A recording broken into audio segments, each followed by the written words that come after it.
जय स्वामी लीलाशाह, जय राम जी की। आज का एपिसोड शुरू करते हैं। 244वां 20 मई 1967 बाबा रंगूराम की दरबार जापर मोहल्ला आगरा में किया गया प्रवचन।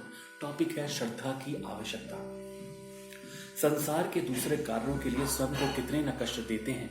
रात दिन कोई ना कोई उधेड़बुन लगी रहती है।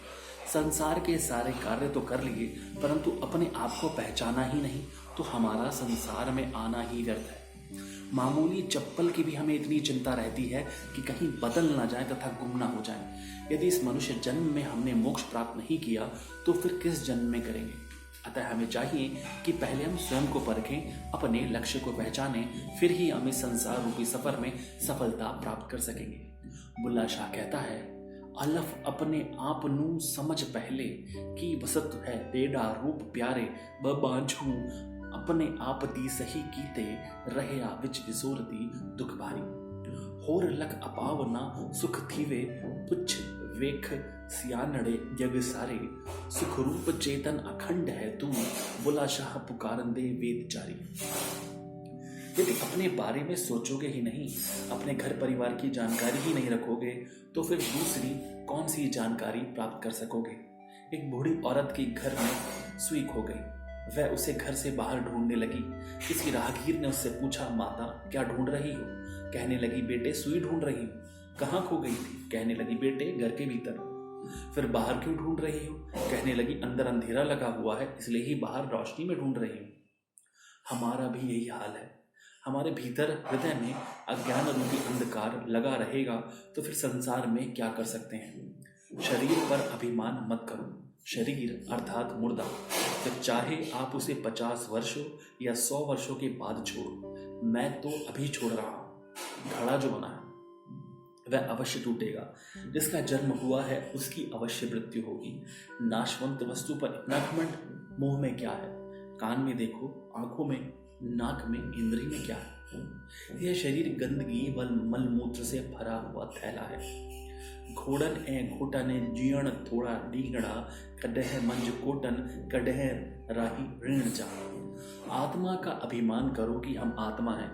हम अमर न बुझने वाली ज्योत हैं। अनेक जन्म मिले हैं ऊंटों, घोड़ों, हाथियों, गीदड़ों, शेरों आदि की। एक शरीर को छोड़कर दूसरा शरीर प्राप्त किया है। पुण्य कर्मों द्वारा ही यह मनुष्य जीवन मिला है। धारे हजारों देह, सत दारा हजारों कर चुका, हंसता रहा रोता रहा, 100 बार तन मर चुका।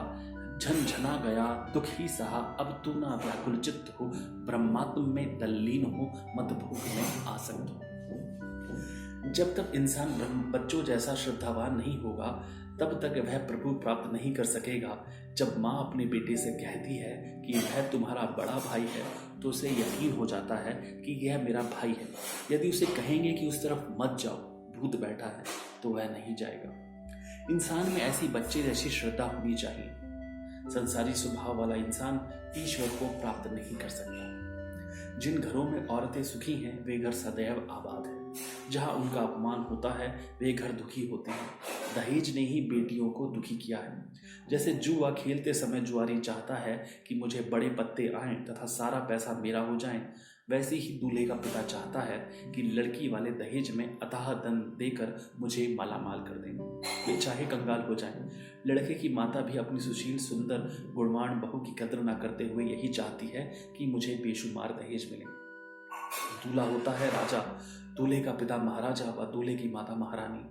दूल्हे की माता महारानी बनकर लड़की वालों के सामने हाथ फैलाती रहती है, मानो भिक्षा मांग रही हूँ। चाहे उसे सब कुछ मिल जाए, फिर भी कहती रहेगी कि ककन की माता, देखा उन कंगालों ने कुछ नहीं दिया। अर्थात इतने मिलते हुए भी उसकी तृप्ति नहीं होती है। कभी भी किसी के आगे हाथ नहीं फैलाना चाहिए। उस दयावान प्रभु से क्यों ना मांगे जिसके भंडार सदैव भरपूर है। उससे तो लेने वाले थक जाते हैं, बाकी वे देते देते कभी नहीं थकते। प्रभु से दया दृष्टि मांगो कि वह आपके बच्चों के रोजगार में वृद्धि करता रहे। लड़की वाले संबंधियों पर कभी भी भरोसा नहीं रखना चाहिए। कभी भी मोल भाव नहीं करना चाहिए। जो कन्यादान में मिले उस पर संतोष करना चाहिए। इस डायन दहेज ने कई घर बर्बाद कर दिए। कई मासूम बेटियां आत्महत्या करके अपना जीवन समाप्त कर देती हैं। कई जहर खाकर मर जाती हैं। कई मजबूरी में अपनी जाति व समाज को छोड़कर दूसरी जाति में शादी कर लेती हैं। आप में से प्रत्येक चाहती है कि मुझे अच्छे संस्कारों वाली सुशील बहू मिले, अच्छी अच्छी सहेलियां बने, अच्छा मकान हो, स्वादिष्ट व्यंजन मिले, सुंदर संतान हो जो कि बड़ी होकर नाम रोशन करे। फिर तो हमें भी अच्छा होना चाहिए। माता सीता, दमयंती, कौशल्या, मदालसा, सती सावित्री, द्रौपदी जैसी बनो। कैकई को मंथरा दासी के कुसंग ने बुरा बना दिया। जैसा संग वैसा रंग। नीम के पेड़ को पानी देंगे तो कड़वी निमोरी पैदा होगी, अंगूर के पेड़ को पानी देंगे तो मीठे अंगूर पैदा होंगे। पानी तो वही है, सिर्फ संग का असर है। माताओं, अपने बच्चों को अच्छी अच्छी लोरियां सुनाओ, घर में अच्छी अच्छी पुस्तकें रखो, अमृत पीने से अवश्य अमर हो जाएंगे। बच्चे सुधरे तो भारत सुधरा। ईश्वर का खूब स्मरण करो, स्वयं भी जाप जपो तथा बच्चों से भी स्मरण करवाओ। जिन घरों में अच्छी पुस्तकें नहीं हैं वे शमशान की भांति हैं, जो नहीं पढ़ते हैं वे पशु समान हैं। पशुओं तथा उनमें कोई भेद नहीं रहता।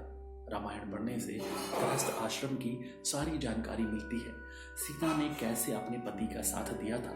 यदि वह पति का साथ न देकर अयोध्या नगरी में बैठकर ऐशो आराम से रहती तो उसकी कितनी ना निंदा होती। आप में से प्रत्येक को चाहिए कि अपने पति का हर हाल में, सुख दुख में, अच्छाई बुराई में, भूख प्यास में साथ देकर अपना तथा अपने वंश का नाम रोशन करें। फिर भरत को देखो, उसका अपने भाई श्री राम के प्रति कितना ना था स्नेह था। वह जब ननिहाल से वापस आया तो उसने देखा कि वह राम के बिना सारी अयोध्या नगरी वीरान नजर आ रही है। उसका दिल उदास होने लगा। वह एकदम राम को ढूंढने निकल पड़ा। हमें भी अपने हृदय को अयोध्या समझना चाहिए। जैसे राम के बिना अयोध्या वीरान थी, वैसे हमारे हृदय में भी यदि राम का नाम नहीं होगा तो हमारा जीना किस काम का। हमारा सारा जीवन ही व्यर्थ चला जाएगा। अतः उठते बैठते, सोते जागते, खाते पीते सदैव उस दयावान दाता को याद करो। सदैव हृदय में उसका चिंतन करते रहो तथा कभी भी उसे मत भूलो। इस रहस्य की जानकारी किसी को मत दो, फिर तो तुम्हारा उद्धार हो जाएगा। सटे उन्हीं जो सफरो, जो पिर में पिन्याई, आवाज अरट जो साह न सुन्याई, लिकायो लतीफ जय कंभियो कताई, जे माणिक मोटाई तोई मुल महांगो उनजो। जय श्री राम, जय स्वामी जी।